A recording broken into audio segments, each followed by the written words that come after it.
مش هتعمل لنا حاجة حلوة؟ عينيا الاتنين، اديني بس 10 دقايق. 10 دقايق بس؟ اصبري وهتشوفي. اتفضلي يا مليكة. ايه ده يا ماما؟ كيك شوكليت غرقان في الصوص بتاعه. عملتيها ازاي بسرعة كده يا ماما؟ تعالي يا ستي شوفي الطريقة. في الأول هنحتاج كوباية إلا ربع كاكاو باودر، كوباية سكر، نص كوباية زيت، وكوباية ونص لبن. وبعدين هنحتاج بيضتين، معلقة صغيرة خل، معلقة صغيرة فانيلا سايلة. وفي الآخر هنحتاج كوبايتين إلا ربع دقيق، معلقة صغيرة بيكنج باودر، ورشة ملح. والأدوات اللي هنحتاجها يا إما هنستخدم الإكسترا شيف بالمضرب بتاعها، يا إما هنستخدم السبيدي شيف لأنها كمان مضرب، أو ممكن تستخدمي الخلاط العادي. والجوكر بتاعنا القالب السيليكون الكراون للكيك، وعندنا المضرب اليدوي، وكمان السباتيلا. ويلا بينا على المطبخ، يلا بينا. هنستخدم السبيدي شيف وهنحط فيها المكونات الأولى بتاعتنا. هنحط فيها الكاكاو، وهنحط عليه كمان السكر، وهنحط عليه الزيت، واخر حاجة هنحطها عندنا اللبن.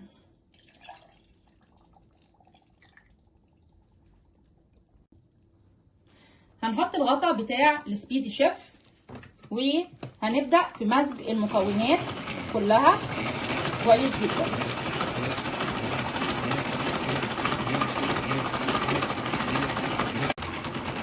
وكده بعد ما المكونات كلها تكون امتزجت مع بعض، هنشيل السبيدي شيف،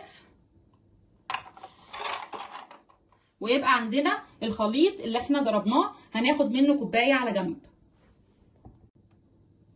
وعندنا هنا الكوبايه، شلنا كوبايه من الخليط هنخليها على جنب. وبعد كده هنحط البيضتين اللي احنا قلنا عليهم، وهنحط عليهم المعلقه الصغيره الفانيلا السايله،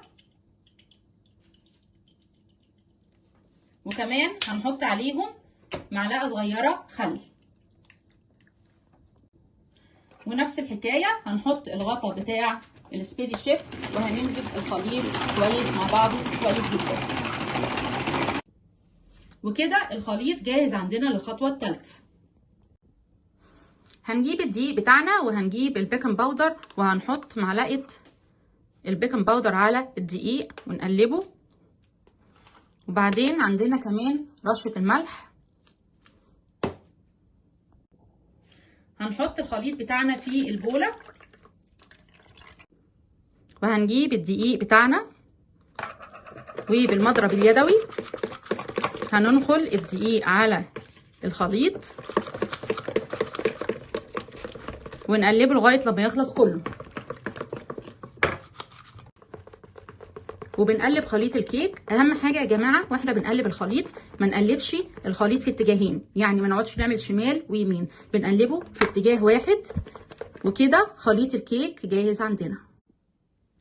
وقالب الكراون السيليكون احنا حطيناه فيه ميه سخنه، وبعدين نطرنا منه الميه بتاعته عشان دلوقتي هو جاهز ان احنا نصب فيه الخليط. هنحط الخليط في القالب،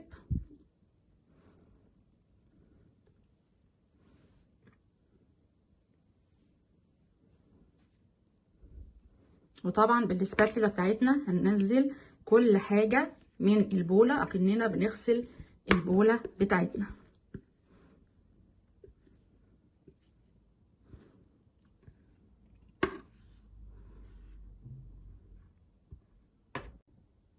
خطوه كمان مهمه في الكيك ان احنا ننزل بس الصينيه كده كم مره عشان تطلع متساويه. وفي الميكروويف هنحط قالب السيليكون بتاع الكيك. هي بتاخد تقريبا 8 دقايق، بس انا عشان الميكروويف بتاعي قوي هعمله على 7 دقايق.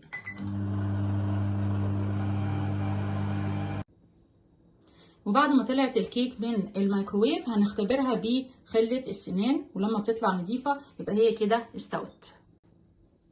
هنجيب صينيه اللي هنقلب فيها الكيك، ولازم تكون عاليه شويه، يبقى فيها حافه صغيره عشان هنقلب فيها الكيك ونحط عليها الصوص اللي احنا شلناه في الاول. وطبعا دي مش صينيه او اي صينيه تبروير، طبعا بتكون مختلفه. دي القاعده بتاعه علبه الكيك المربعه. فدلوقتي هنعمل فيها الكيك، هنحط عليه الصوص وهنغطيها تبقى جاهزه للتقديم، وكمان تبقى شيك عندك على السفره، وهتتشال زي ما هي في التلاجة. هنحط الصينيه بتاعتنا، بسم الله، ونقلب الكيك بتاعنا.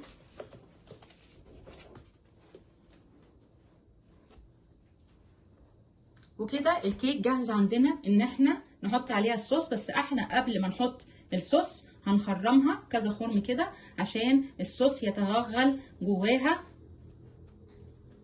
وهنحط الصوص بتاعنا عليها، بسم الله.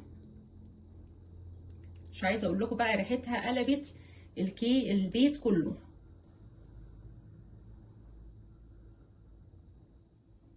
وبس كده هنسيبها تتشرب شويه، وبعد كده هنقطعها وجاهزه على التقديم، والف هنا وشفا. يلا يا ست دوقي وقولي لي رايك.